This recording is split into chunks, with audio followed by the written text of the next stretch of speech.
Welcome to the, January 10th meeting of Petaluma Urban Chat. Know before you grow. Thanks for being here. We typically start off by announcing the dignitaries in the room, and tonight, heck, half the room is dignitary. Nonetheless, I will go ahead and follow through. Petaluma Mayor Kevin McDonald is joining us.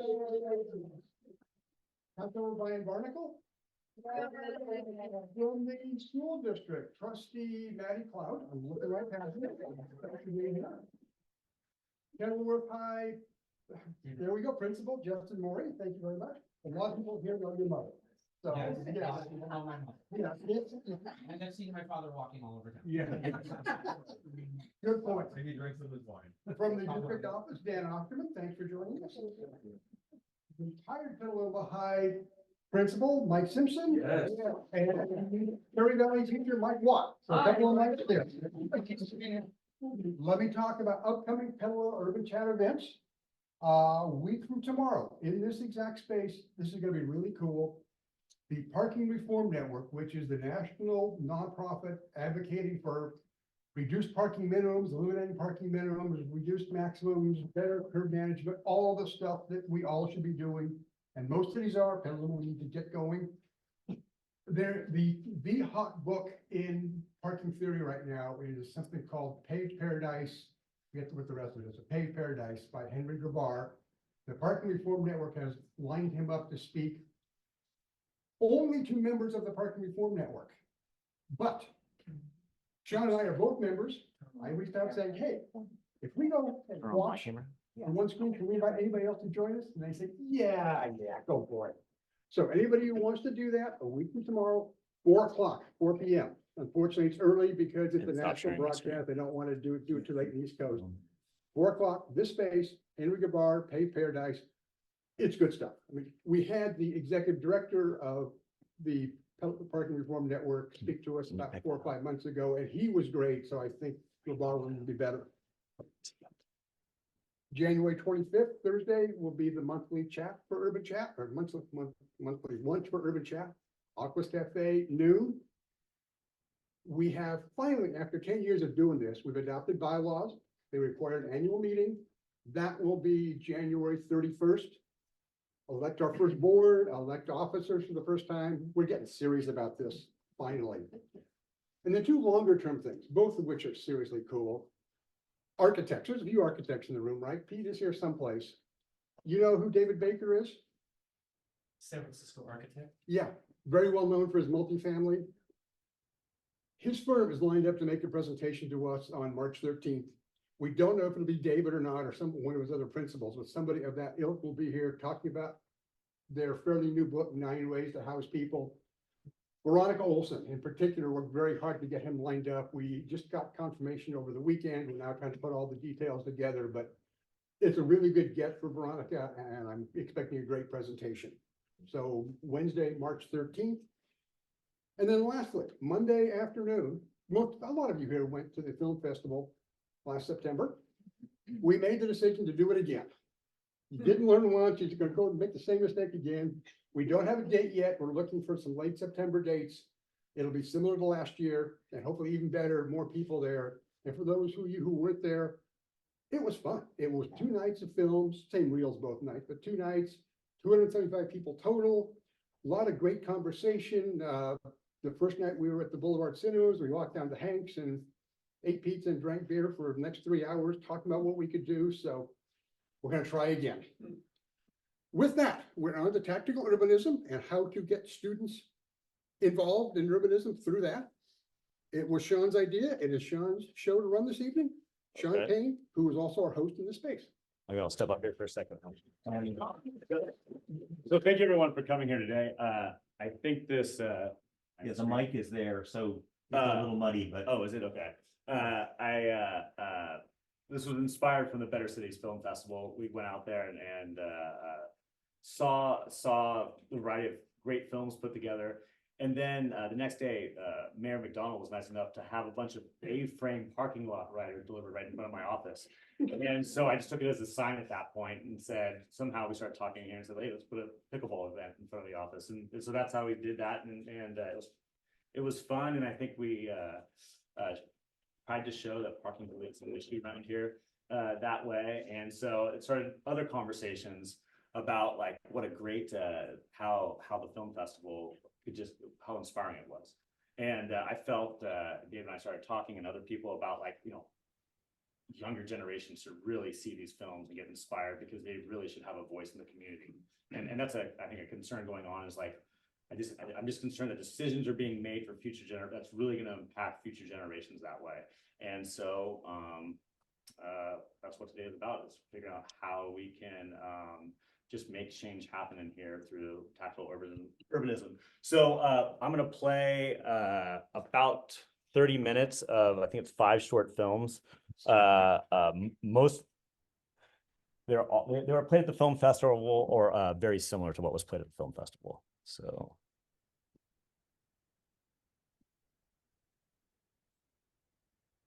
Share computer audio when you do. yeah. There is a lot of Nope, planning. did not want to do that. Hold on. Sorry. 1 second. Oh, yes. Share.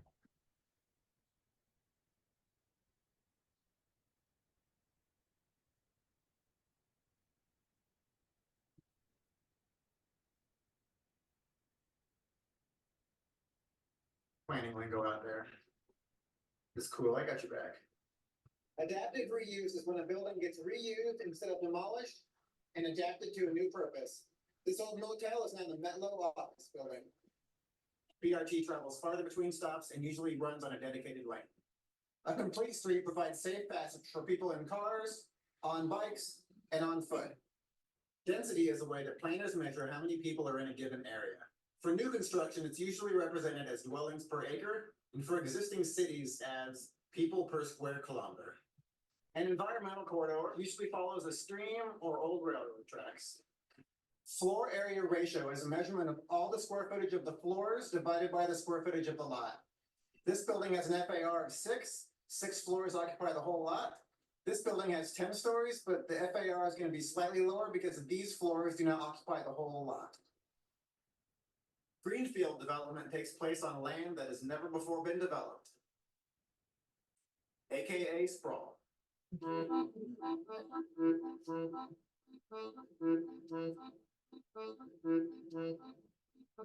H is for historic preservation.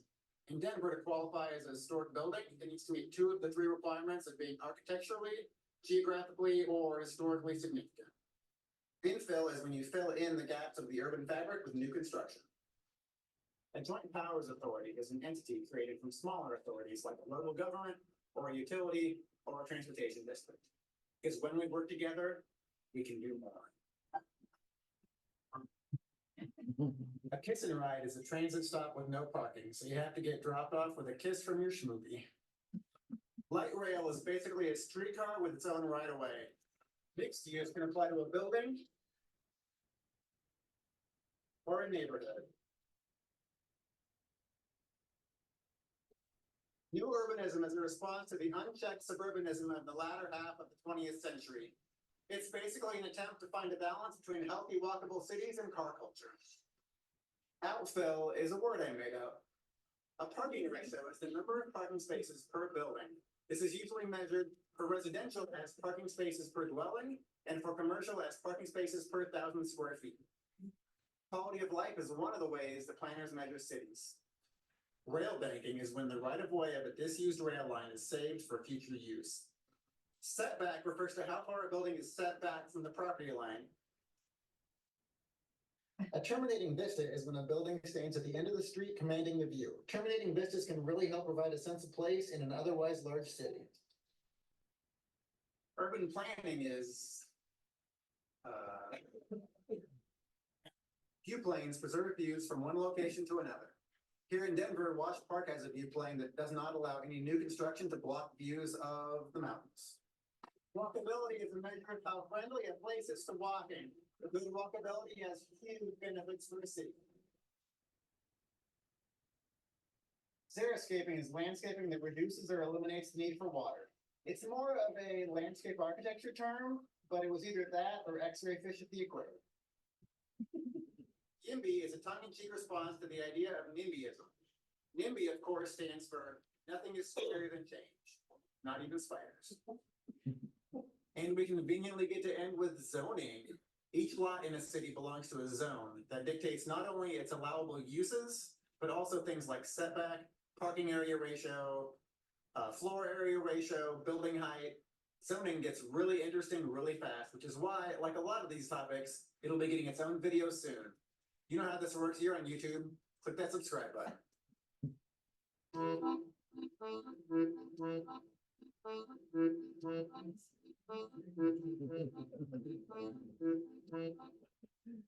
Opening your car door while submerged. Oh, underwater. sorry. A fatal construction flaw in all recent There we go. automobiles makes it virtually impossible. I'm Ryan Swanson with the Urban Conga. You probably put some more work around downtown.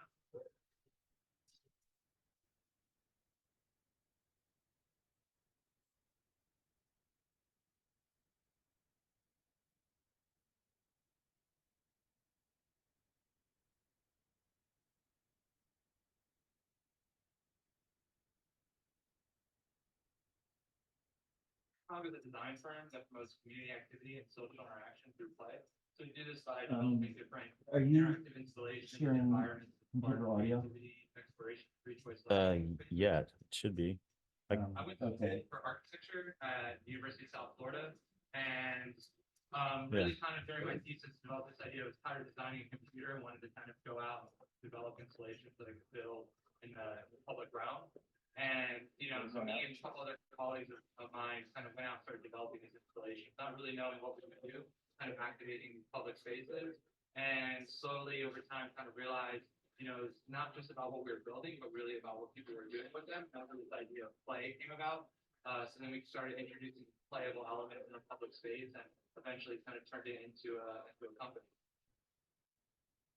Most people think of the word play, they think of playgrounds, kids, their youth, and as we get older, we kind of tend to play less, where play is kind of something important, especially in the urban development, really introducing this idea of play in everyday spaces kind of brings people together, which, you think about now in our society, like people are so segregated and kind of pushing away from each other. We need to really introduce this idea of just communal gathering, bringing people together. And we see play as a way of kind of breaking down those barriers and really, bringing people into these spaces and getting them to conversate and getting them to come together. And not just in a way of, playing on a playground, but really in all different ways, whether it's through, like I said, a game of ping pong or, a musical bench, or just simply giving a piece that people can conversate over.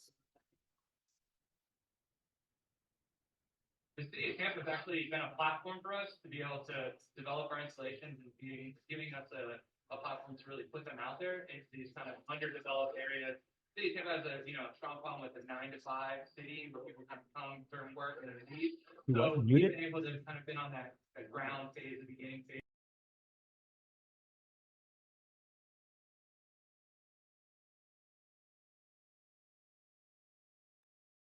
Space, and the city's been acceptive of it and seeing how people engage with it and like them, and that's kind of really helped our business grow.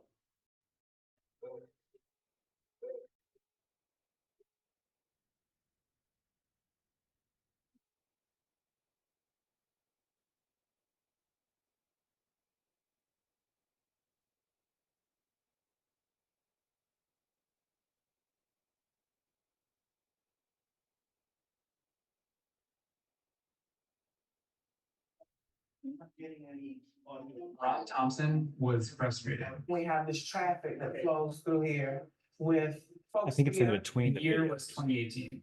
He requested that the city government of DC install a crosswalk at a dangerous, confusing intersection. You have a school sign, everything invisible. You can't see the flash.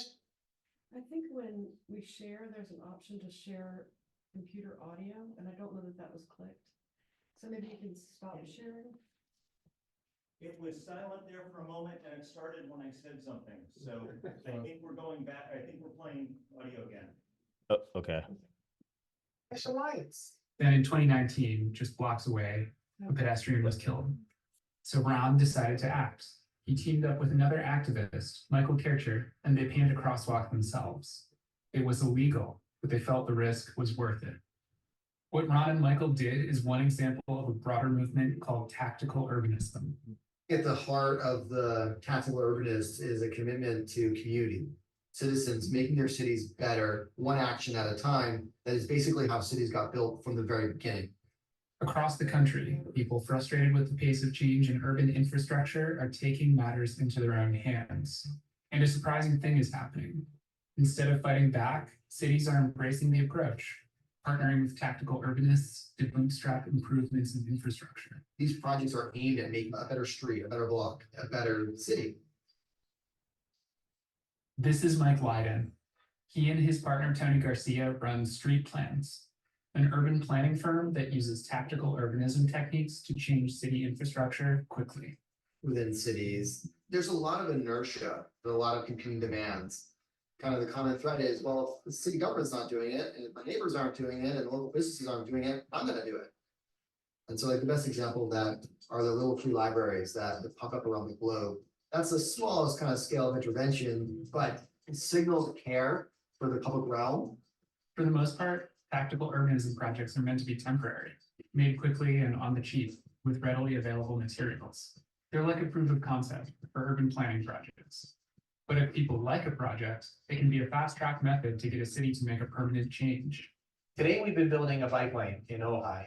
The community has some concerns about it, and so what they've asked us to do is to demonstrate it using short-term materials so that we can make adjustments, the city can make adjustments over time, and then those learnings can be incorporated into the final design. We've really seen evolution in tactical urbanism going from under the cover of night, no permission, that still occurs. But as this movement has evolved, more and more we're working with cities that are asking for that to happen. Jersey City is this incredible place. It's the third most densely populated large city in the nation after New York City and San Francisco. And as more and more people live in Jersey City, they all can't move around the same way that they used to. The city has challenges with pedestrian safety. And so we were hired as a team to make it safer, more beautiful, more inclusive, et cetera.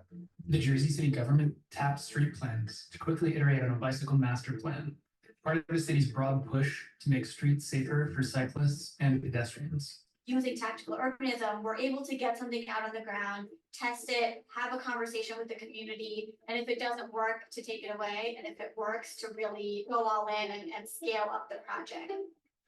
We set up temporary protected bike lanes. And at that time, Jersey City had no protected bike lanes in the city. And so we did this over one weekend. It was really meant to engage and showcase what protected bike lanes are. A couple tweaks were made, but the Jersey City government finalized the designs in under a year. More bike lanes are in the works, and Jersey City streets are already safer as a result. We've installed about 10 miles of protected bike lanes in just over a year. We're seeing, major increases in cycling on many of our streets, up to 200% in some cases. City at the scale of Jersey City, 10 miles creates an impact, and we're just getting started. Up until the winter of 2020, we felt like tactical urbanism was being steadily adopted at a pretty exciting clip. But what the pandemic ushered in was kind of an explosion of tactical urbanism. With the pandemic, we see that there's a need for things like outdoor dining. There's a need for a different way to use the street, which happens to align with the way that we've been wanting to think about transportation for a long time anyway. It's really unfortunate that is what created this movement at even a bigger scale. But all the principles of temporary, flexible, quick, proved to be made for this moment. How is it? Yeah. It's good. Yeah, I'm thrilled about this. This to be a competition. Yeah, it's looking like it. Seeing the outdoor dining, seeing the streets closed to cars so families can go out, it brought a level of joy and normalcy back at a time when we need each other more than ever. I have an urgency to this work, and I think it's important for us to accelerate the good things that we can do in the world. The barriers to change is us. If we break down those barriers, we can make lots of great things happen very quickly. Hey, thanks for watching this video made possible by Ford. If you liked it, share it with a friend, and check out freethink.com for more stories of people moving the world. Creating a website can be complex. Choose Hosting, a simple place to host your WordPress site.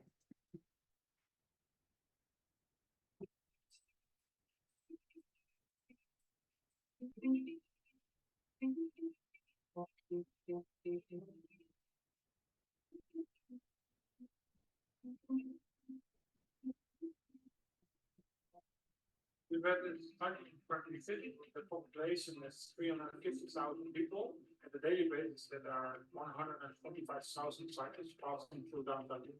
So that's quite a lot.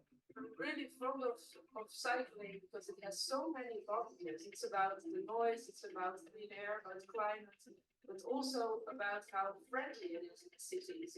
You really have the idea that people are the boss of the street and not machines. It's all to get cars out of the city center, park at the edge of the city, or go into it and then pay the full price.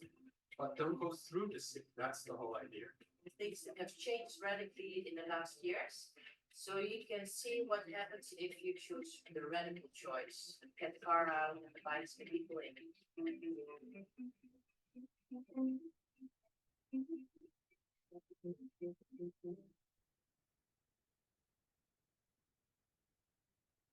This is called Urbanism. It's one of the central locations in our city. It's dedicated only to bus traffic and bicycle traffic and of course pedestrians. So regular cars are not permitted here. It's a very busy place because it's close to the central station and it's on route to the city center. It's actually the busiest bicycle location of the Netherlands. Utrecht, in a lot of ways, is emblematic of an entire country that really made a very resolute decision in the 1970s to not build their cities around the automobile. And 40 to 50 years later now, they are really reaping the rewards of those decisions. And so whether you go to any number of hundreds of cities across the Netherlands, their city centers are reserved for commerce, for community, and for social connection. You've got markets, you've got shops, you've got social interaction, you've got lots of bicycles, lots of people on foot. In average, in Utrecht, 98% of households own one bike at least, and 50% owns 3 or more. All the traffic to the city center, only about 12 or 15% is by car. So the big majority of people coming come by bicycle first, but also public transport. When I went to school as a teenager, things were very different. And a lot of Dutch people have forgotten about it. I'm amazed by all that transformation, especially here in Utrecht. Things are changing rapidly, and I just adore that. We're standing now on the Kroeselaan, which is actually one of the first projects the city took up when they wanted to start changing the mobility system. So it used to be 4 lanes for cars, right where I'm standing actually. And as you can see now, it has completely changed. It's got lots of space for pedestrians. It's got lots of space for cyclists. And there are no cars in this part of the street. On the map, you can see the 4-lane road. And if you look at a modern map, there isn't even a road anymore. They don't want any through traffic here. Okay, we're still on the Kroeselaan, and as you can see, there's now a really wide bicycle path. Many years ago, where the bicycle path is now, used to be parked cars and a car lane. So they completely transformed it. Just 10 years ago, this was a median of a 4-lane road, 2 lanes in that direction, 2 lanes in that direction. 5 years later, the road was closed, only buses could go through, we had to go left or right, and now, today, the trees are here. This area right here in Kroeselaan is all new. It was not like this when I came here 2 years ago. And it's just an amazing improvement. So we're standing in the street that really is the entrance to the old city center from the central railway station for pedestrians. And it used to look like this, a parking lot with 75 cars parked here. And the city council wanted this to be a nice entrance to the city center. So the city council proposed to take away like 60, so 15 left. And then the merchants here said, no, we want them all gone because we're right off the pedestrianized zone where sales are better. Now, artificial intelligence can generate ad creatives automatically. The program is called Ad Creative AI. We are here on the Dublin-Slippersbrug, which is a very cool piece of infrastructure, and it was a really big fight to get it here.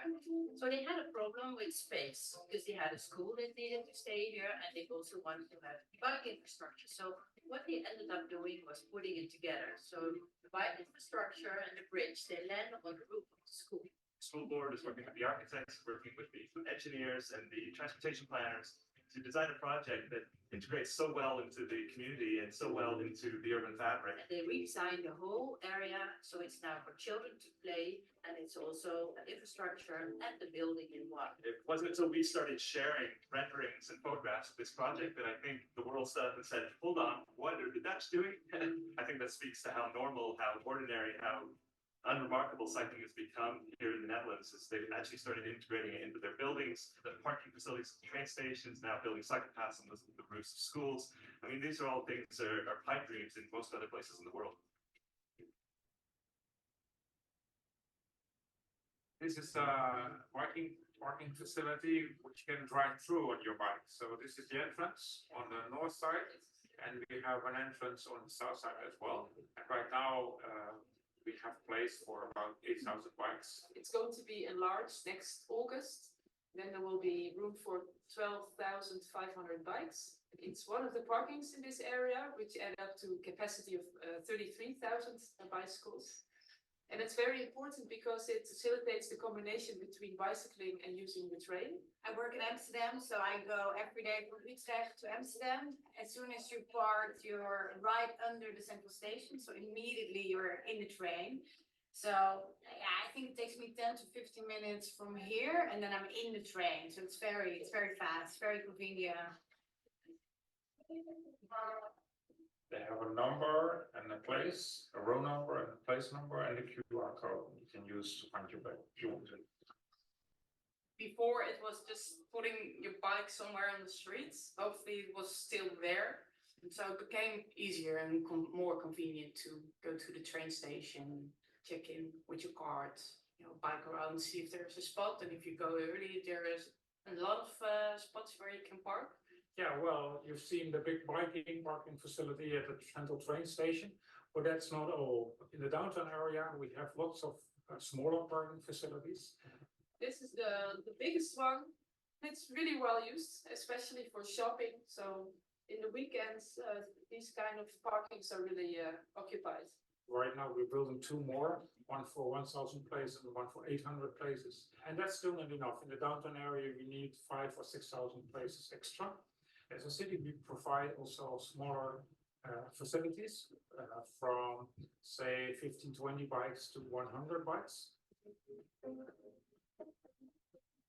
We're trying to make more roads suitable for bicycles, so people have a choice. We are rebuilding streets, turning them into 30-kilometer-per-hour streets, closing them down one direction or both directions. So we make room for pedestrians and cyclists. So you have the sign of the bicycle streets is up there, and it means that cars are guests on the street. So cyclists are equal to cars, so you don't overhaul, you just stay behind them until there's really clear that you can pass. So what you see there in the middle of the street is a rumble strip, and it's used to naturally keep cars behind cyclists. Because if they will pass the rumble strip, the car will go like that, you have a little noise in the car, and people don't like it, they stay behind the cyclist. The speed limit on this will be 30 kilometers an hour. Sometimes you have extra which are 15 kilometers an hour, but it's very low speed.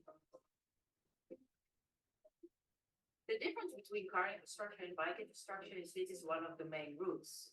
And listen how quiet it is, and you can hear people talking, and you can hear the sound of the bicycles, and yet thousands of people are riding here every day. Here in the back, you see the bicycle bridge. It's actually very old, but during the times it came by, it was more and more dedicated for cyclists. So now it's car-free. The car drivers have to ride around it, and that is one of the major arguments for the success of cycling. Make it fast, make it convenient, and make it, of course, more convenient and faster than for cars. We invest a lot in noise-free or low-noise measures. For example, these stones, cobblestones that are used, they are specially selected on the fact that they make not so much noise when you drive over them. We do also do that with the tarmac. The tarmac has to produce very low noise. We use red tarmac in the Netherlands, and the reason is it's a visual signal to car drivers that they are on an equal level with other traffic, mostly pedestrians and cyclists. It's a special kind of tarmac, so it's got less friction, so you don't have to work so hard as a cyclist to go forward. I moved from Boston, Massachusetts to Utrecht in June of 2017. And everywhere that we want to go to on a bicycle, even if it's to IKEA, there is a safe route. Even to the box stores, we can go on bike infrastructure. It's just wonderful. This is another part of Utrecht in the bicycle network where you can see that the city gives cyclists the upper hand to the cars in the system. And you can only cross here as a cyclist and pedestrian. And when you turn that way, there's also only a route for cyclists. So the car driver has to go around. And if you're on your bike, you can go straight. So for a mental feeling, that's very important because on your bike, you not only are faster, but you feel faster.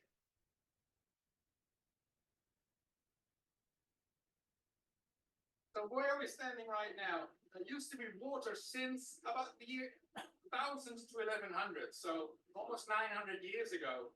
It has been water ever since, but for 40 years that it was a motorway. And soon that motorway will only be a footnote in history. So here it says end of the 1960s, so this is the original city moat or canal, if you want to say, with the original bridge and the original water. Then in 1969, they started making that road, drilling all these piles in there to support this road that they were building. And they built a viaduct here. This is 1974. The viaduct is finished, and it looks like a proper motorway. You could drive 100 kilometers per hour here. It was total madness. 2020, the magic year. This is when it all fit happened. And you can see how inclusive it should be. So it is for everyone. Or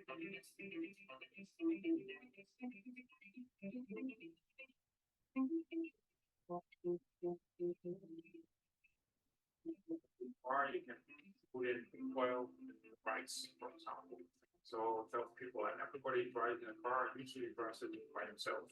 They take up a lot of space. I hear a lot about the American cities and they will tell me we don't have space for bicycles. When you see you can have a really good system and still have space for cyclists, have space for pedestrians and have space for cars. It gives our children the freedom to go to their sports, to go to their friends all by their own.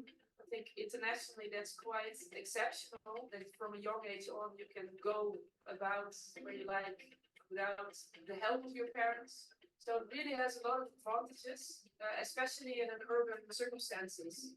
And that means so much for the residents who are able to live, work, and play in their city without having their mobility and their livelihood and their happiness limited by cars.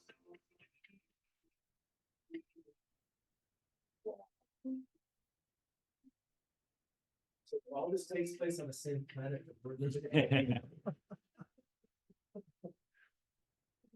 This is the last short film.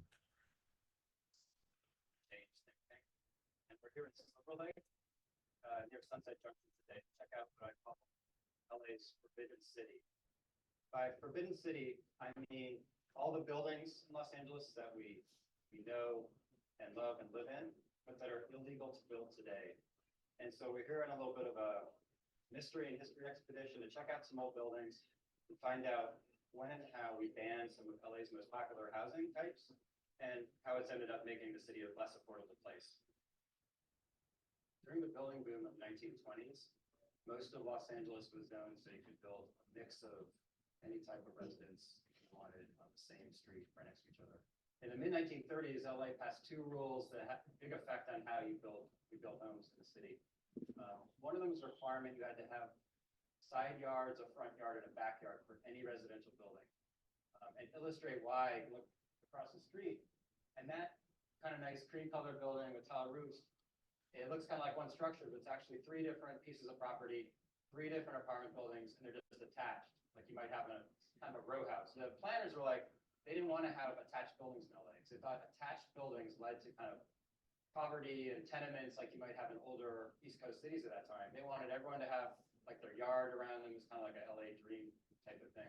And so by requiring side yards, you banned this type of building.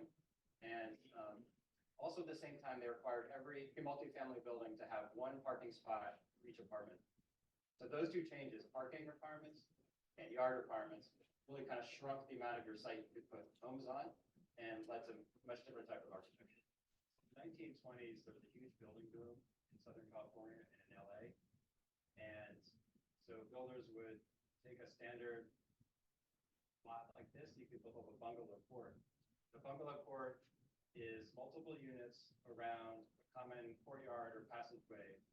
It's shared open space for the families who live there. And as you can also see, it kind of covered the whole lot. When the city required one parking space on the property for every apartment, and also required side yards of all buildings, it really ended the ability to build delightful bungalow courts like this. If we look over next door, right next door to this bungalow court, there's another nice old building.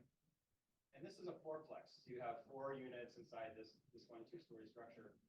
And this was kind of the next adaptation of small apartments in LA. And you can see that there's this, they followed the side yard rules, but they made their side yard here just a driveway. And they followed the parking by having, I think there's probably 4 little garages in the back, right? So again, developers adapted to the new rules, but maybe lose something in the process and take away the flexibility to choose how you're going to build your homes. So after World War II, LA's population continued to grow. First had tons of single family homes being built.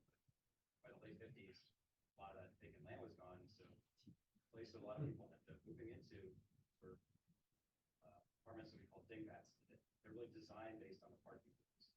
So this dingbat here it's built 1963. It has 6 apartments. And a couple years later, the city increased parking requirements again, and it basically ended dingbat construction in LA.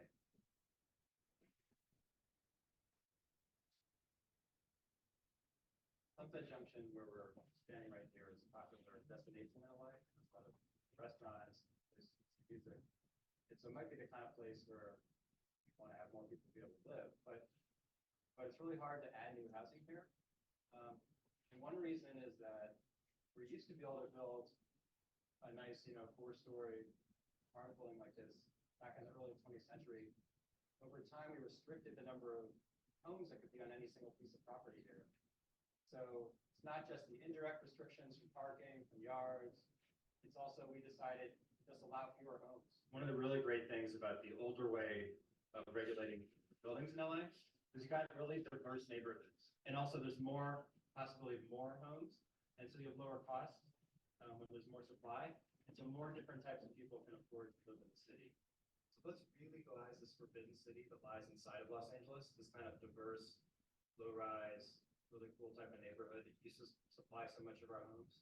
Let's bring it back so we can have a diverse, vibrant, and prosperous city into the future.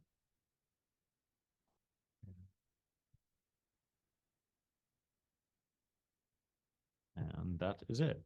So again, I think the point of this meeting is try to take some of these ideas and how to get more community involvement, but also more youth community involvement that way.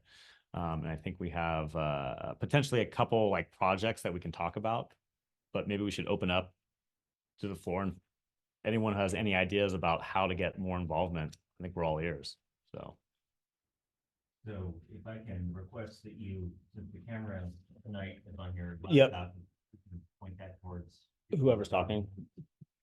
Hopefully people in the audience are audible. I don't know if the mic is working tonight. We had some complaints earlier on. So I have a start, if that's okay with you. Derek Douglas Hecker, who is the yellow house with green trim where Mission meets Mountain View. And you should stop screen sharing. Yep.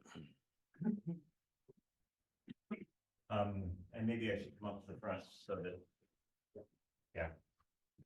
I will set that there. Derek Douglas Hecker, who's where Mission comes down and meets Mountain View in the house there, has been organizing our neighborhood quite a bit and has been working with the city to get an encroachment permit to put in some temporary bike lanes around the intersection of Mission and Mountain View between Olive and Fairview, if you know the area. We were originally hoping to have that going in February. It's now kind of scheduled to coincide with Bike to Work our bike to school celebrations at the end of April, March. We're gonna have it in for a complete month. This is after our campaign, which many of you know about, to put up signs along Mountain View, asking people to slow down, and I picked up one that I thought had fallen down because of the rain tonight, and it had "not needed" scrawled across it, so apparently it had gotten torn down, or that had gotten put up earlier. So it is needed, but that's one of the efforts we're doing, and if anybody else wants to work with that, I think that Bjorn and Ken with the city would love to have neighborhood advocates who would be willing to work with them on that kind of task. Yeah, so that's one thing. Yeah, I'm Mary Davies, and I would love for students to get involved in discovering and planning and, you know, tactical urbanist delineating safe routes to school. Because we hear all the time that kids would do this and they would do that if they could do it safely. Let's get the kids involved in figuring out what would be safe. Yeah, I think that's a great idea. I think the one thing we have to be a little careful about that is I think Dave and I have talked a little bit about this. Dave, please chime in. That I think we need to be a little bit careful, maybe especially initially. I would think we should focus more on parks at this point, just to make sure that, like, I think there could be some liability issues there if we start creating routes with kids and something happens that way. So that's from a liability standpoint, I'm a little bit concerned about that right now. And that's why hopefully I think maybe we should use some projects with less liability to gain momentum, and then maybe approach those type of topics with the city once we have more backing that way. Dave, what? No, I think that's great. Actually, sort of want to back up one other step. One reason we've asked for some educators to be here this evening is to see if there's a window to show this set of films in classrooms as a way to recruit a core of students who are interested in this and who we can work with. So that's very much the goal this evening. Mm-hmm. And then with regard to the traffic, what you said is fine. I have sat down with Ken Eichstadt and talked to him about liability concerns, and he is nervous about it. He either wants, complete city control over it, or he wants somebody to provide insurance for it, and insurance just gets to be impractical. So I think for a lot of reasons, at least now, with the one exception we can talk about later on parking, I think parks might be a safer, cleaner way for us to go. But And can you tell everyone who Ken is? Ken Eichstadt is the senior traffic engineer for the city. Sorry about that.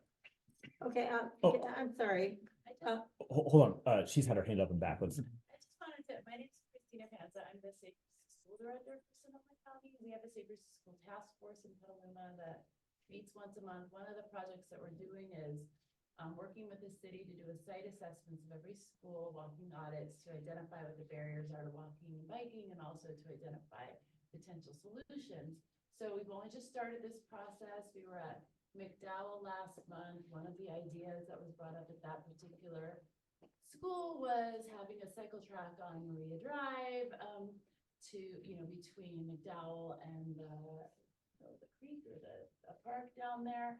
And ideas like this come out of these audits, and sometimes it's not as much the liability issue as like the people power and the funding to do a project, because it could be that a project's identified and somebody could do a plan that, like Pete or someone from the city could do a plan, but then you don't literally have the materials and the people that are going to do the work to build it. And that could be a community-led effort.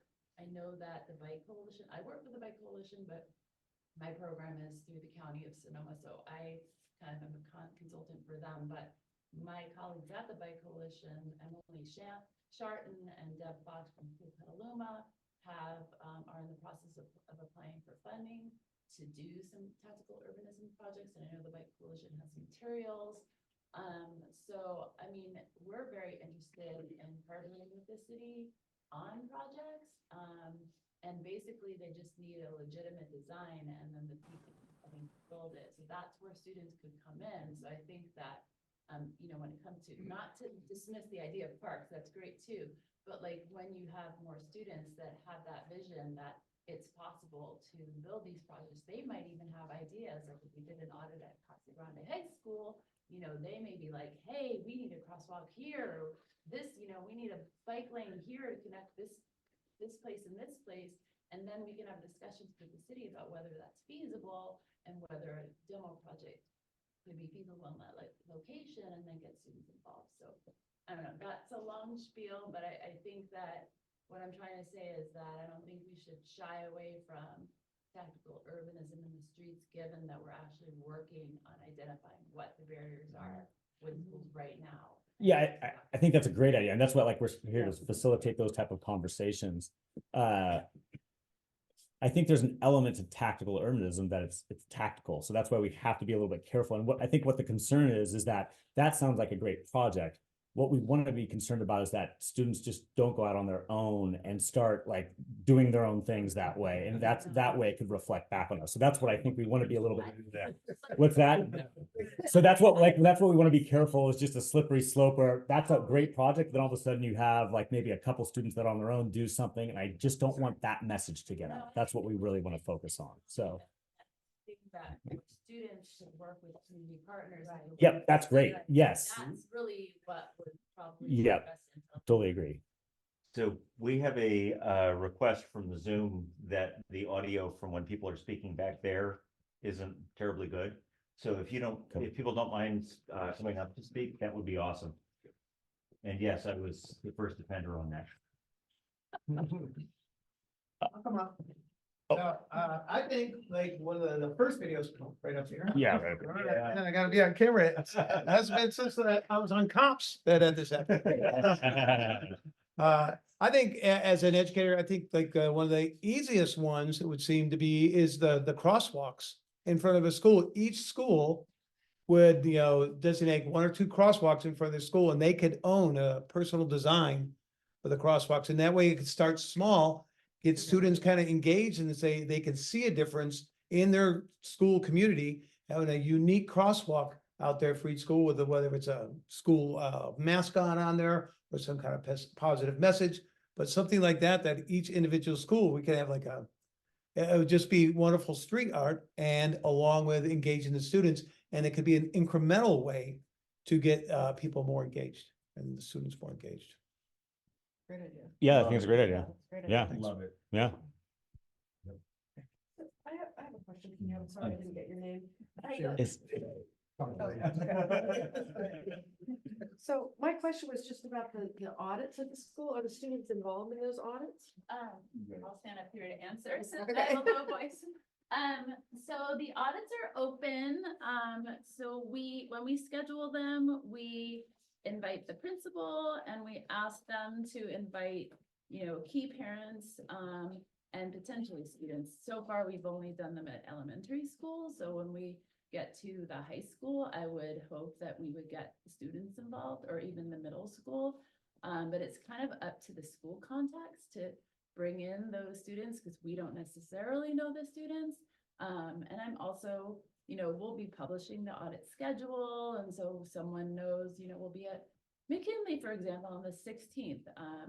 And that will, if someone is like, I want to be there, that would be fine. We don't want a group of 20 people at an audit because that's too many people for that particular activity. But then what we're planning to do after the audit, every audit, the plan is to have every audit in advance of the following task force meeting and then have that task force meeting focus on that school. So like we'll have the McKinley audit on the 16th, we'll have the task force meeting on the 18th. So hopefully parents or any community members who want to hear what our results were from the audit can come, hear that, share their concerns, and we can, have even a better plan. So does that answer your question? So yes, Yeah, but it'll kind of have to be part of that process of inviting people along. So how is this publicized for communities? I mean, is it going? Well, with the audits themselves, so we're developing a schedule. Bjorn actually created a schedule, which I don't have yet. He is working on it or worked on it. We had McDowell first, McKinley was second. I actually don't know what the third school is yet, but I'm sure Bjorn will tell me on before the 18th. So once I have that list, I'll start scheduling the schools, and then I haven't actually decided, figured out how I'm gonna publish it. Like, will I put the audit list on the website, or will I announce it at task force meeting? There'll be a way that people can find out where and when the audit. Yeah, it seems like For school- sure, the school communities will know Okay, that's when what- their yeah, audit is yeah. scheduled, so that they will be able to, bring in the people there that they want to be involved. Cool, that makes sense? Yeah. Okay. You had your hand up. Step right up.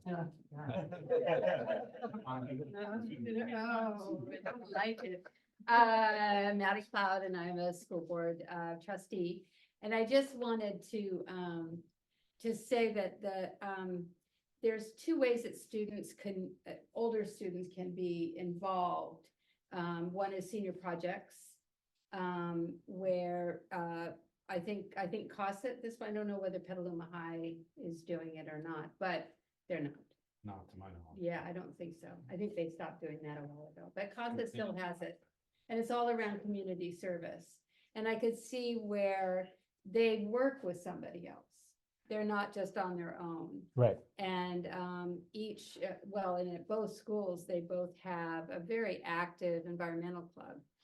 And so they could maybe get the word out through those two, just to get started a conversation about this. I think the phrase tactical urbanism would be very attractive to them. Right.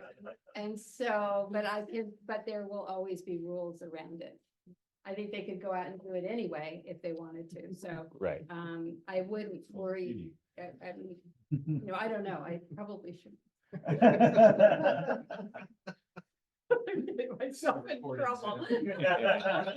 Anyway, but those are two things, and I think our students are ready for something like this. Right. And I think the audits, finding out that they can do something, and that there's community organizations out there that really want to help them.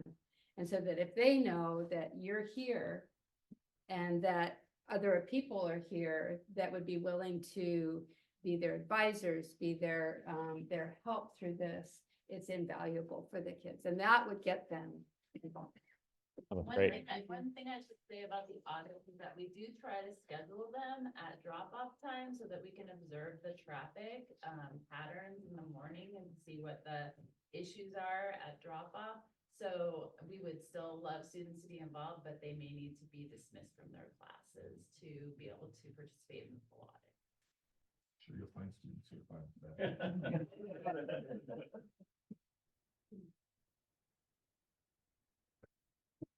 Please. Hi, everyone. I'm Dan Osterman. I'm currently the College Career Pathways Coordinator. I was principal at CASA the last 4 years.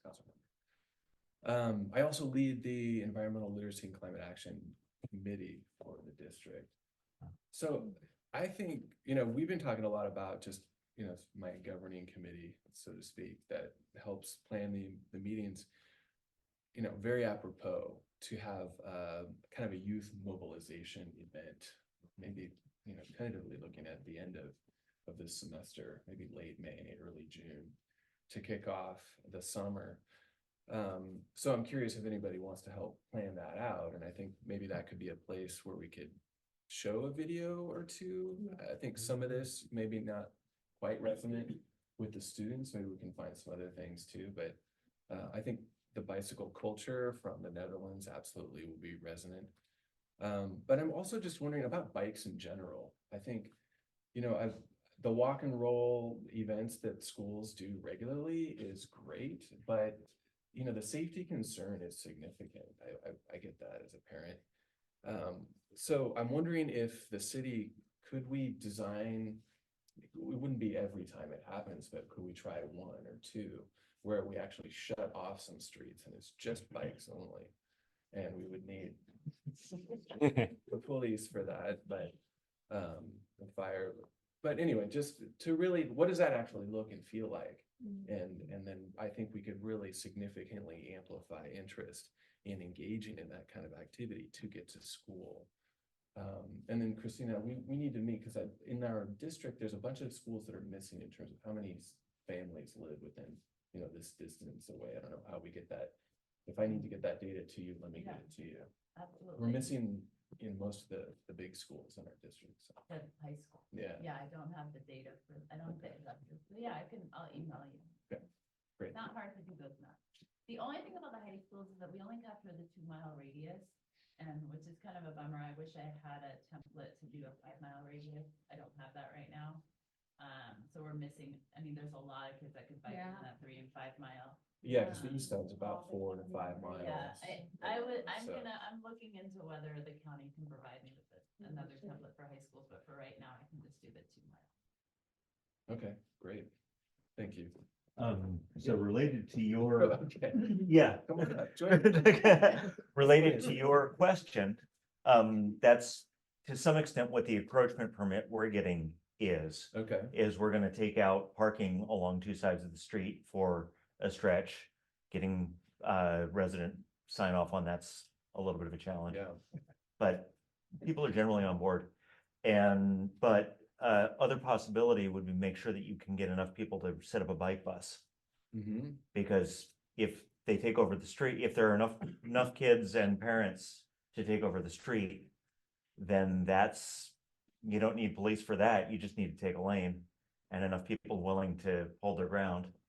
And if you put that out, we could maybe find a bunch of other cyclists who are willing to show up on that day and be front and back to kind of support that. Okay. And then one of the things, if you haven't been aware of what's going on along Mountain View, we've been having parties to paint signs, hopefully imaginative ones, to put up along the street to slow people down. And I think that's been effective, although we have gotten some pushback from neighbors. So that is a way that any neighborhood can start with just, here's a bunch of cardboard, get a couple rollers and a thing of white paint, paint a bunch of cardboard white, and give the kids markers. Well, markers don't work well, but we can come up with paint and say, go nuts, and then go staple them up in the neighborhood. Right on, thank you. I just want to, I'll just say one more thing. Google's Dan or anybody else who's interested in the concept of shutting down streets in front of the school. There's a name for that. It's called school streets. Nationally, there are some cities that have school streets programs where they permanently close streets in front of schools. It can be a temporary one-day thing. It does usually cost money because it requires like law enforcement and things like that. But there is so much out there on the internet about school streets. So just look that up and like spend hours on YouTube or wherever reading about all the potential for that. I'm sure there's schools here in Poland where that could potentially happen. I don't know which ones, but. Thank you. Hi, I'm Kevin, I'm the mayor, and yes, and yes, all those things. I mean, everything you point out is important and everything is a challenge to change. But I mean, first off, I have to say that, you know, my generation and before got us here, a mess. And Councilmember Barnacle's generation is kind of holding in this middle pattern and looking to the change. But we need the school connection because that's the future. We need it for the high school students themselves because they're near adults and wanting to join and knowing their responsibilities. We need it from the parents at the middles and grade schools because the PTA and that engagement is really strong, which worked well at McDowell. So we need a partnership. The city needs a partnership at the school to achieve its goals. Goals are traffic, safety, climate. I mean, those are all in there. Bring it from whatever party you come from. It all goes the same thing. We're changing the way we have our world today. There's already at McKinley, the walking school bus. We talk a lot about biking, but the walking school bus is a cool thing. It's coming through our age-friendly programs. There's a drop-off at a senior center where kids can be, it's senior housing, right? And they have a rec room The kids can be at dropped at different times. That's a help to parents from different perspectives, right? It's a block or two from the school that cuts the traffic that's right in front of the school. You know how the crisis is always a door drop. People don't want to drop a block away. Working with seniors, working with a program, that's a success in Petaluma already. We'd hope it'd be emulated everywhere it could be. Takes initiative, doesn't have to be city initiative, can be school initiative looking for a partner, could be seniors looking for it. Anybody can help us make success in this place. But the city has plans for ways we create mode shifts. One of them is create the bike lane you need to get people out of their cars safe. Casa Grande is a great conversation because Eli, Caulfield, Casa Grande all proposed for lane reduction. There are 4 lane roads now. They don't have the traffic requirement that warrants that. They could be cut down. The city, they will be. So the city needs to get out in front of that and market and do community connections. A liaison with the high school, having them not only maybe do the paint up, but use the lane, maybe a week of school where that lane is closed, gains the city the benefit, the demonstration to the community of what can be achieved and how the impact's not. It also gains the knowledge of who's resistant to change. You will see a lot of people say, I couldn't possibly do that, you know, or I need to have that right away and things like that, which we absolutely must face and change. So we need the school participation in that to show how it's beneficial at the school. So we can take the early heat to create all the changes we want. I mean, we have ambitious climate goals, but if you believe climate, it's an existential crisis. It means do it now or you're toast. So we absolutely need this partnership and initiative at the school level. And so the city will partner. The city will bring the resources. You're going like, how's this gonna happen? I love it. Uh, It's like, we're in. This is the place to do it. There's about 1,200 cars that show up there. Yeah, it's crazy. Very few bikes. Yeah, I used to very get few tossed, and I bikes. was the only bike on the rack. So we'll need to figure out all the support things, which bike parking, bike corral, things Yeah. like that, you know. So somebody has to sit down and strategize, like success looks like this. Partners. So, Go ahead, Sharon. no, I was just, it just occurred to me that, I mean, there's so many things that you could do to illustrate this for the students and make it exciting for the students. I mean, you could show what the street might look like. You could, I mean, it's very easy to do with AI, you know, demonstrate what that street We might have a look like. graphic arts department in Casa. Oh, yeah. Yeah, with a road diet, you could see what it would look like. You could see what a pedestrian pathway would look like. So there's a lot you can do to excite students. And the other thing that I had, just a general question for the group, not for you specifically, but yeah. I would love to hear from those of you who watch these films for the first time, which ones you think would resonate with students and which should we get more of a focus in? What areas would And be most useful? I would say there's hundreds of these films out Yeah, there. so So like, I just tried to pick like a few topics to bring conversations, but there's like more edgy tactical urbanism videos that I think kids would really like. And maybe, Yeah. I think That's what I'm we not did. the appropriate person to select these. I think like, you know, that's probably a committee in itself. All that were really cool. Yeah. Yeah. I would love to see a kid reshoot that first one locally. Yes. I mean, you can, same script. Right. Just shoot it in Petaluma. Oh, the lingo? So Yeah. I'd really like to hear from everybody what they. First, Sean, thank you for the topic tonight. This is like super awesome to hear. Kids are the key. Like the big thing that stops all these good projects is public backlash. Like, and nobody can like say no to kids. Nobody can say no to kids talking about their experience riding their bike to school. Nobody can deny that lived experience, and nobody's gonna crap on it. And so like right now on D Street, there's a video being made that's going to be kids talking about their way, like how they use D Street and why they need bike lanes on D Street, right? Kids are going to place the wedge between the people saying, I don't want parking and I want a safe way to ride my bike, right? Like, so get the video classes at the schools to start making videos of like, here's what it looks like to ride your bike down Caulfield Lane right now, because Caulfield right now, we've got $3 million to do protected bike lanes on Caulfield. That's going to face, I mean, we're going right into the heart of car culture in Petaluma. And that is the perfect place to have kids like shoot the lived experience there and place the wedge, right? Painting things like crosswalks and bus stops are like absolutely low hanging fruit, and we should absolutely be doing that. And with Melissa Abercrombie like leading the charge in public art now at the city, like we are going to see a lot more of that sort of thing. We're going to see a lot more like small traffic circles. The one on Bassett Street, I'd love to see that one painted with a mandala or an earth or something like that, you know. But I just think also like the topic of liability, if used properly, is our secret weapon too. Because if we start shooting videos of things that are unsafe, you can't ignore that.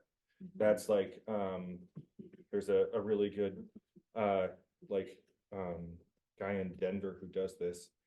Pedestrian Dignity is the account, but he shoots these videos and then sends them to the Denver City Council, and he's like, you know, someone's going to get hurt here and you're going to get sued, right? And like that softening, it goes, that's what hits the city attorney. And like once you get the city attorney to realize that the cost of inaction is more than the cost of action, the risk of action, like you like eliminate that internal barrier. It's been my experience.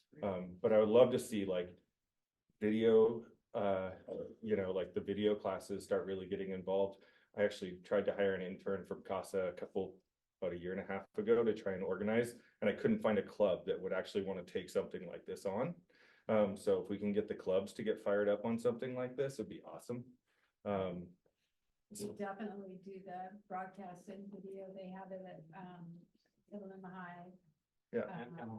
Sorry. Yeah. And Jamil's also starting it at Petaluma Junior. There's some low hanging fruit stuff on Kenilworth too, because between Kenilworth and Corona Creek, Oh my God. right? There's kids that just walk on the side of the street there and then cross right during crossings, video that stuff, and immediately it has to be solved because we know that kids are doing this stuff, right? And it doesn't even have to be that great, but like a couple of interviews with kids, you know, any kid that's almost been hit, any parent who's, you know, had their kid almost be hit, like those sorts of things, like it's activism, right? But like that, Up at the task force meeting all the time. that stretch right there is low hanging fruit of just like put some damn pylons up and make it a, you know, walking biking strip, right? So like find those opportunities and then like hammer on them, because and make it, if youth are the voice, it like, you know, when you look at the tactical urbanism videos and things like that, like it's always youth that are leading the charge on this stuff. You don't see a bunch of senior citizens out there doing it. You see young people that are out there. It's not that, no, I'm saying you need senior citizens, right? But like the young people are oftentimes the one where the energy for tactical urbanism comes from. So Well, and that's it's what listened to. brilliant topic. Yeah, exactly.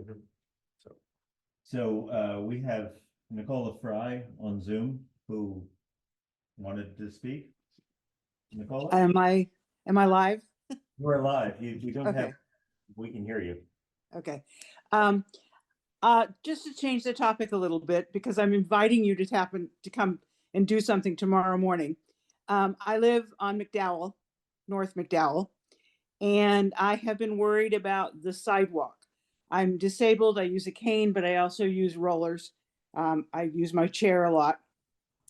And the spaces around the poles are not sufficient for wheelchair use. So Ken of the traffic department is meeting me tomorrow to do a walk tour, roll tour of North McDowell. And I'd love people to come and experience what it's like to try to move yourself down that street in a wheelchair. So if you have nothing to do at 10 o'clock tomorrow morning, meet us on North McDowell as we tour the new North McDowell. See how far we can get. North McDowell and what? We're going to start down at the end by Petaluma Hill Road, and we're going to go all the way up the west side of North McDowell, from that to the end of the new construction, then cross the street and go down the whole other side. So we're going to do all North McDowell, all the new construction area. Thank you very much for initiating that. That's a great idea. Thanks. Cool. I don't see other hands up on Zoom, so who else in here? I'll speak as far as the parent goes. I have high schoolers. Hi, my name is Elizabeth, and my children went to and go to, Pelham High School. We're lucky we're only 2 blocks away at this point. It wasn't always that case, and I'm kind of addressing your question about what I thought about the videos and what I would think that would appeal to the kids. The first one that they were like making the parks really artsy and cool.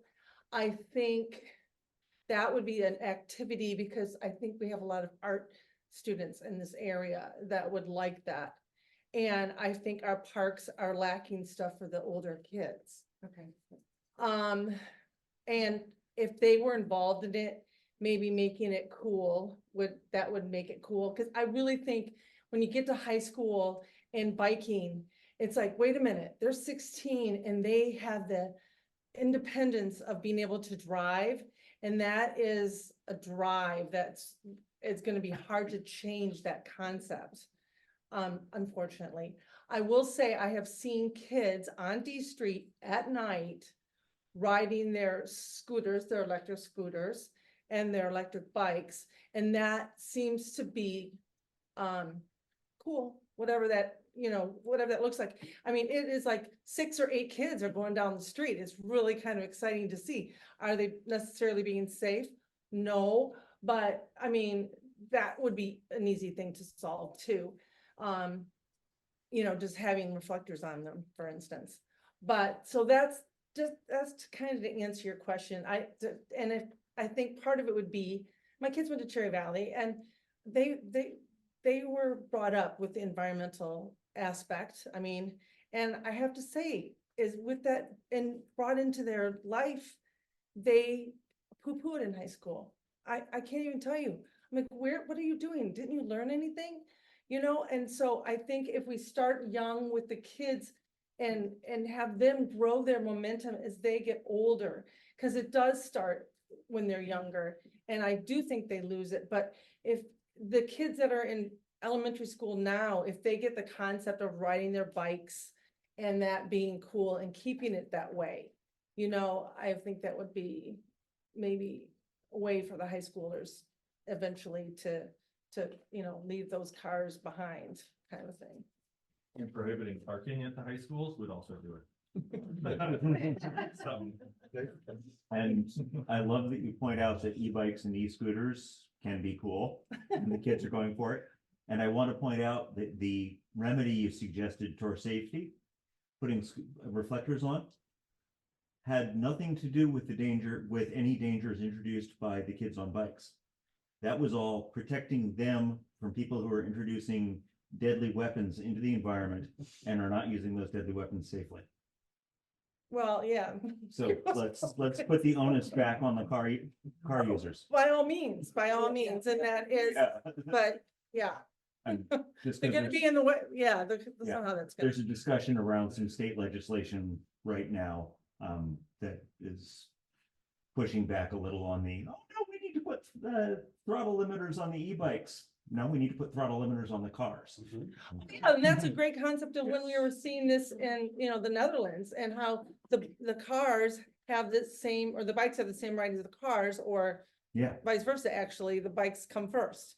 And I think, wow, good luck with that one. Big shift. Yeah, like you said, oh, the children, the bikes with the universe, what universe is that? But in the 70s, they had the same attitudes, and they as a culture have shifted. So, It's helpful. It's my thank you. culture, so Thank you. I'm pretty excited Yes. to see that.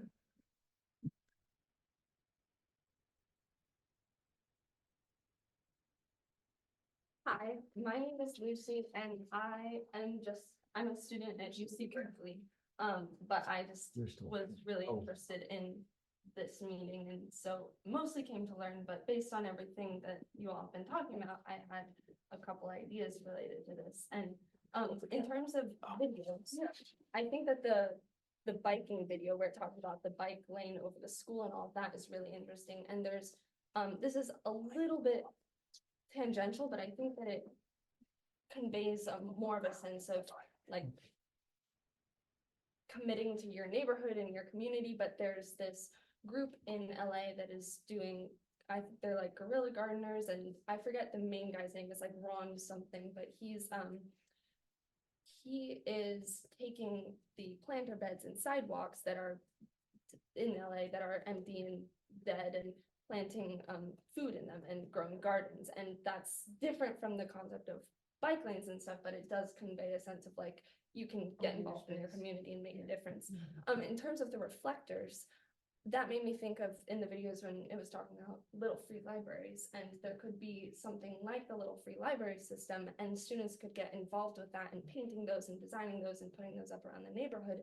But they could have free bike reflectors or like backpack clips or things like that that students could use, and then that could maybe help normalize that idea a bit more. And then in terms of this is the last point and I'll sit down, but students who might be interested in leadership positions, getting involved with these projects, local scout groups who are looking for Eagle projects might be good points of contact for leading these kinds of projects, and then would be students in the high schools who could lead these kinds of things.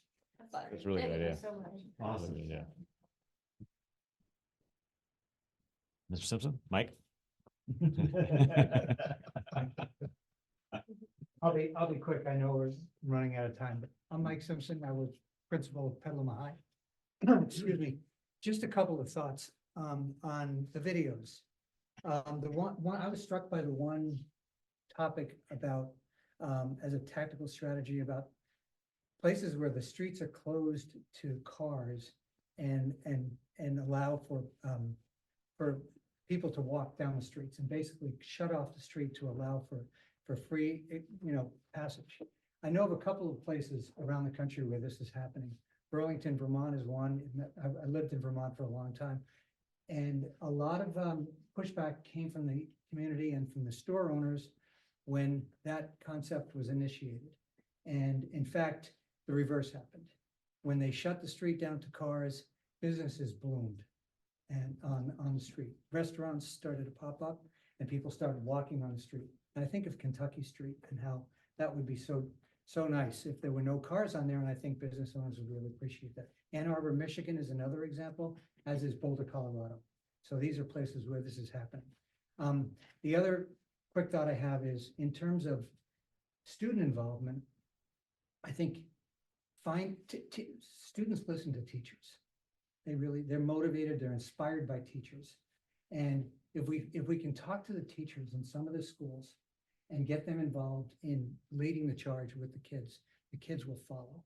And I think that's going to be a key strategy here is to find those people in the schools, whoever they are, and get them involved and get them to bring the kids in, whether they're the art teachers or the video teachers or whomever, coaches, whomever those key people are. If we can bring them in, I think we might take that leap forward. Thank you. No, thank you. I think there's a couple of great points there. I don't think I've ever seen a study that says where bikeability and walkability has been increased in the downtown that it's negatively economically affected anything, right? I mean, usually it grossly increases it that way. Surprise of the merchants. Yeah, through the surprise of the merchants. I think there's a good segment about maybe as just a small tactical urbanism first step. We were talking about if we could get together a group of people to bike down to Kentucky Street as a group, ideally at least 10 people. I think we could grow it to bigger than that. And let's park the bikes in a couple parking spaces, and let's show like how much space 10 or 20 bikes need, and let's go to a restaurant and show like the restaurant how much more business they would get if they had more places to park bikes and lock up bikes and things like that, downtown. So I think that that's maybe just a little baby step is we can organize, select where we're going to go, and let's go downtown and let's take up. I mean, it would be great if we could take 2 or 3 parking spaces. Everyone's like, what's going on here? And it's like, we just brought 30 people down into your restaurant in 20 feet of space, right? So Well, and to add add a little bit to that, just to give the history of it. That's an idea that Bjorn and I came up with 9 years ago. Yeah. And we just couldn't find anybody to implement it. And 9 years later, it's coming back, which is great. I mean, Bjorn may have forgotten about it completely, but that truly was So one the two of of the, us. so one question, just practical question, and I love it, by the way, is a lot of bikes, like the bike I have out there, doesn't have a kickstand, right? Right. And so how, like, I guess I could bring a bike that has a kickstand, right? But like, when you go to like our First Friday ride, there's a lot of people who have bikes that don't have kickstands, right? So like, I'll bring down a multiple bike stand that for the bikes that don't have kickstands, and I'll put it out there. So the ones that don't, and then hopefully everyone else that does, and we can make it work, and then we'll lock everything up together. And, but yeah, that's what, like, I have a 5 bike stand at home, and I was thinking about bringing that down and like putting it there right before. And then, yeah, just trying to. Stuff we use at like Butter and Eggs, where we do like the bike valet or something, just like set up the bike valet in 2 parking spaces or something and get 30 or 40 bikes. Yep. The Bike Coalition rents those. We rent them. Right, good. And luckily for Butter and Eggs, we have local people who bring their own racks. And we've gone to a Bike Coalition for our surplus rack needs because the volunteers running it are so successful. Okay. But if we don't flatter those darn volunteers, they'll forget to set up at Veterans Day Parade and other things. We have to remind our champions to be champions every time. And we could, it could be a student video project to document. That'd this be awesome. experience. Yeah, that'd be great if we could do something like that and to kickstart it off, and it's just a very low barrier, something really easy to do, and really everyone benefits from it. So like, who can complain? So. Well, I don't want to be Debbie Downer, and hopefully nobody's name's Debbie, but on next door, what I hear a lot, and I see things posted about bikes being stolen. And it's such a frustrating, sad situation that, I mean, one young man said my bike was stolen when I was working, and he was working over in the Target Center. I don't know what store it was, but I was just absolutely heartbroken for this person because that's his transportation. And I've seen that more than once. And so, and when it comes to public spaces, I think we need to kind of use, I think they have them at the train station, those bike things that are enclosed so that you can't have your bike still, locked.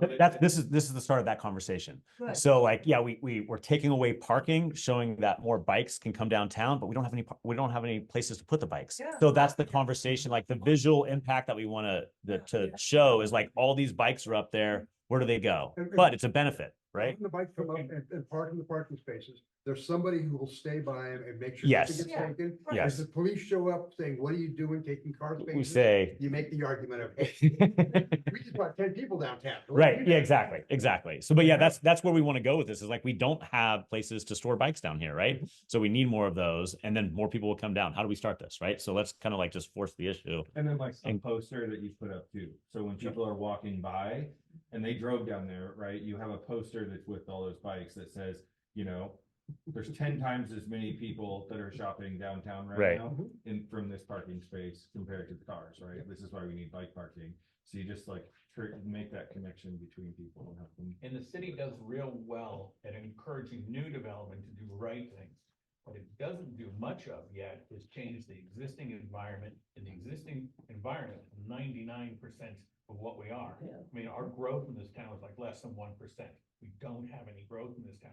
And when Target Center went in, they required them to put in bike lockers. They're over by Bevmo. They're the same kind of thing, but the requirement was to install. The requirement wasn't to make them, the best possible usefulness. So you can see how the developer went, I did it, it's out, so we're always learning lessons. So the way to learn a lesson is to try and fail, and then you're better and you fix. So until we keep doing, until somebody parks their bike in a parking space downtown, it's hard to get better. Okay. We need to do these. And when we do it, restaurant parklets, why can't we have bicycles? Right. There's plans for it. We talked about this at feedback the other night. One of the problems right now is that we have to install like 11 new ADA spaces downtown before we can pretty much do the bikes, the bike rails. because of a lawsuit that was filed against the city for ADA stuff. I haven't been in years, but it would seem the little triangular pieces at the end of the parking spaces, if the end of each row, you put a bike rack right there for just a couple bikes with the remnant spots. The crosswalk is this way, and then there's the first parking starts there, there's a remnant in there. There's plenty of empty spaces in the parking garages. Sorry, it's probably not a popular thing to say, but you can go to the parking garages at any time during the day, and there's plenty of spaces that you could put some bikes in there. What? Melting my heart all night. So, So, Chris Rebelo on Zoom has her hand up. Chris, you want to go? Hey, everybody. Great meeting. I'm excited. I'm not there with you personally, but I think this is great. Just a couple things. I want to let you know that there is a possibility with age-friendly Petaluma of starting we haven't got the formal name yet, but a modern elder brigade or a senior brigade that could really get involve older adults in what's happening in Petaluma. And I will definitely keep my eyes and ears out for possibilities to engage older adults in your efforts, especially interacting with young people. Those of you who know me know I'm a huge fan of intergenerational activities, mixing it up with kids and older adults. So I think there are really great possibilities there.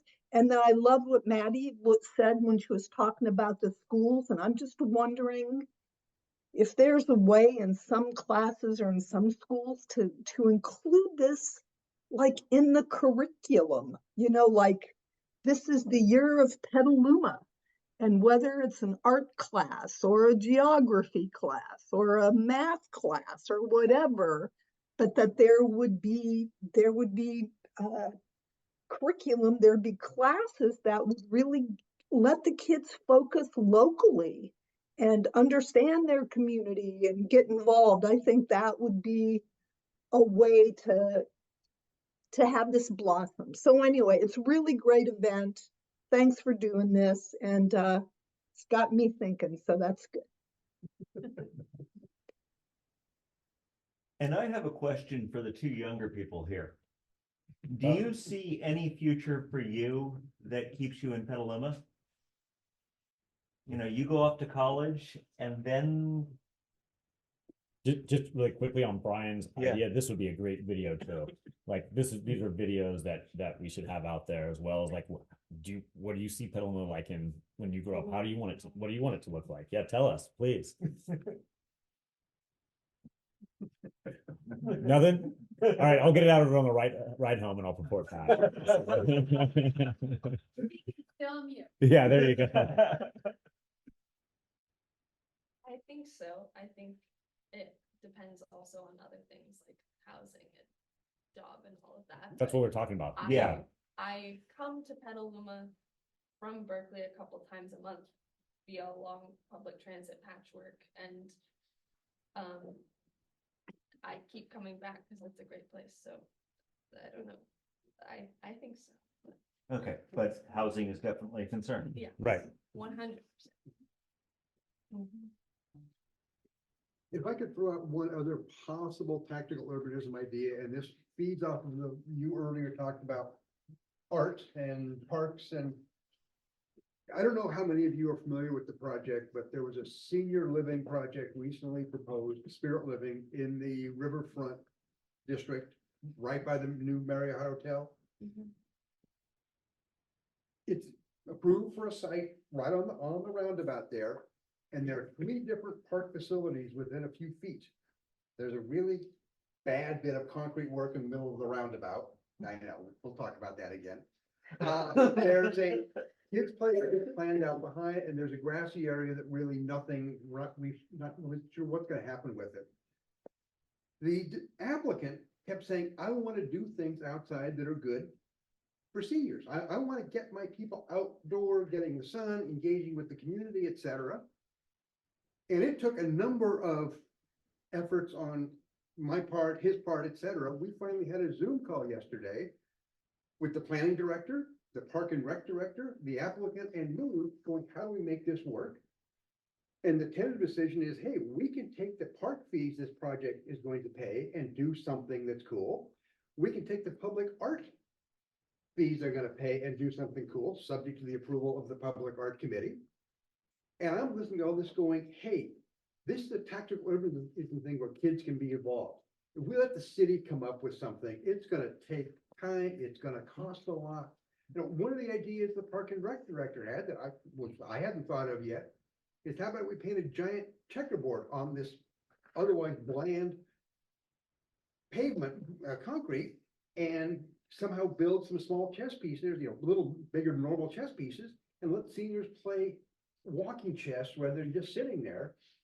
It's a great idea. I mean, there's some logistical things to it, but the kind of things that artists can be involved in, kids can be involved in, and it would make something happen for seniors. It's just, I don't know how to pull the pieces together, but I love the idea. Yeah, I went over to the site as well. Maybe we could have a formal committee and go over there and try to figure out what to do with it. You know, bocce ball or something like that, and making sure, I guess, heading the meeting of tactical urbanism. I'm a little worried about liability still, so I just want to make sure it's done, something's done, you know, appropriate that way. But yeah, I mean, I think it would be a great project to head off. So. Well, I see Nicola raised her hand and lowered it, and I see Chris still has her hand up, and I don't know if that means anything. Apparently not.